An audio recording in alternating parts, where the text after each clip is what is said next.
Hello दोस्तों, स्वागत है आपका एक नई वीडियो में। अगर आपका भी जूलॉजी का पेपर है 14 तारीख को, बहुत सारे बच्चे कमेंट्स कर रहे थे एक फाइनल वीडियो बना दीजिए, तो भैया फाइनल वीडियो लेकर आ गए हैं।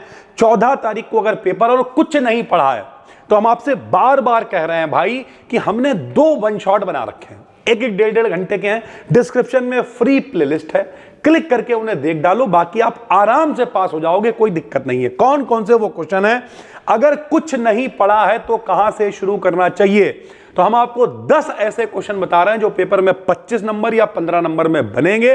और अगर बने तो भैया केमिस्ट्री की तरह 25 का लॉन्ग हो गया, 15-15 के 2 शॉर्ट हो गए, 25 और 30 55 नंबर आपके क्लियर हो जाएंगे। बाकी छोटे छोटे क्वेश्चन भी फंसेंगे, बता रहे हैं तो बहुत ध्यान से वीडियो को देखो। सबसे पहला question most important, protein targeting, sorting, endocytosis, exocytosis, यानी प्रोटीन से रिलेटेड एक क्वेश्चन पेपर में बनेगा। वुचेरिया का स्ट्रक्चर, लाइफ साइकिल, प्लाज्मोडियम का, वुचेरिया और प्लाज्मोडियम दोनों में से एक लॉन्ग में आ जाएगा। इसका लाइफ साइकिल और स्ट्रक्चर मोस्ट इंपॉर्टेंट है भाई, ठीक। माइटोसिस और मायोसिस क्या है ये पढ़ लेना है। आरएनए डीएनए का स्ट्रक्चर पढ़ लेना है। जैक स्टेट पाथवे क्या होता है ये पढ़ लेना है। मानव गुणसूत्र और पैटर्न ऑफ इनहेरिटेंस क्या होता है। वायरस, बैक्टीरिया, फंगी और प्रोटोजोआ में क्या अंतर है ये बताइए। न्यूक्लियस मेरे भाई लॉन्ग में अकेला आ सकता है, पेपर में बार बार पूछा जाता है। Second messenger of signal transduction, ये भी कई बार इंपॉर्टेंट है, सिग्नल ट्रांसडक्शन आ जाता है। और क्रोमोसोमल एब्रिवेशंस, यानी क्रोमोसोम्स में क्या क्या दिक्कतें आती हैं वो सब पेपर में एब्रिएशंस आता रहता है भाई, ठीक है।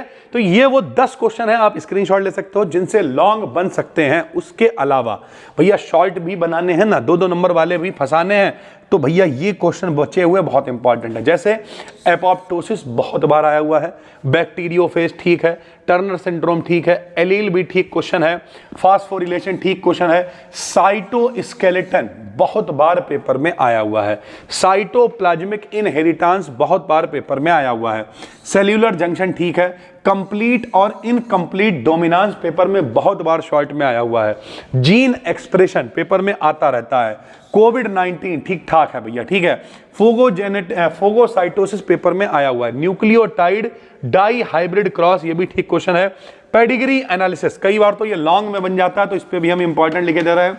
माइटोकॉन्ड्रिया आ सकता है, प्लाज्मा मेम्ब्रेन आ सकता है, बैक्टीरिया आ सकता है, और फाइनली पॉलीन्यूक्लियोटाइड चेन भी पेपर में आ सकता है। पॉलीन्यूक्लियोटाइड चेन का मतलब वही डीएनए होता है, और डीएनए का मॉडल ऊपर हमने लॉन्ग में लिखा हुआ है। ये वो क्वेश्चन है, इनका भी स्क्रीनशॉट ले लो। अगर आपने ये क्वेश्चन तैयार कर रखे हैं, कहाँ मिलेंगे, तो भैया जो 2 वन शॉट हम लेकर आ रखे हैं, पहली बात तो उनमें ही मिल जाएंगे। उसके अलावा अगर कोई क्वेश्चन उसमें नहीं मिल रहा है तो जूलॉजी बॉटनी वाले चैनल पर हमने सारी जूलॉजी करा रखी है, उसकी प्लेलिस्ट भी हम डिस्क्रिप्शन में डाल देंगे, बल्कि वही प्लेलिस्ट हम डाल देंगे। उस प्लेलिस्ट में सारी चीजें आपको मिल जाएंगी, आराम से पढ़ डालो मेरे भाई। परसों भी पेपर है, तब भी पेपर बहुत अच्छा होगा। और हम बार बार कह रहे हैं, अगर कुछ भी तैयारी नहीं है भाई तो एक काम करना, 2 घंटे जूलॉजी लिख के आना। जैसे कुछ लोग कहेंगे कि सर जी हम अगर ये सब पढ़ लें और पेपर में नहीं आए तो मेरे भाई something is better than nothing. कुछ भी ना आता हो तो कम से कम जूलॉजी तो आती है। हम अपनी तरफ से तो मेहनत करके गए ना, पहली बात तो आएगा, और नहीं भी अगर फंसे तो भैया जूलॉजी लिख देना, 2 घंटे कोई फेल नहीं करेगा, इस बात की गारंटी है, ठीक है भैया। हम मिलते हैं आपसे अगली वीडियो में। ये पीडीएफ आपको फ्री में टेलीग्राम पे अपना चैनल है BD Academy BSc, डिस्क्रिप्शन में लिंक है, क्लिक करके ज्वाइन कर लेना। ये पीडीएफ अभी वहां पर शेयर कर रहे हैं। हम मिलते हैं आपसे एक और वीडियो में, तब तक के लिए धन्यवाद।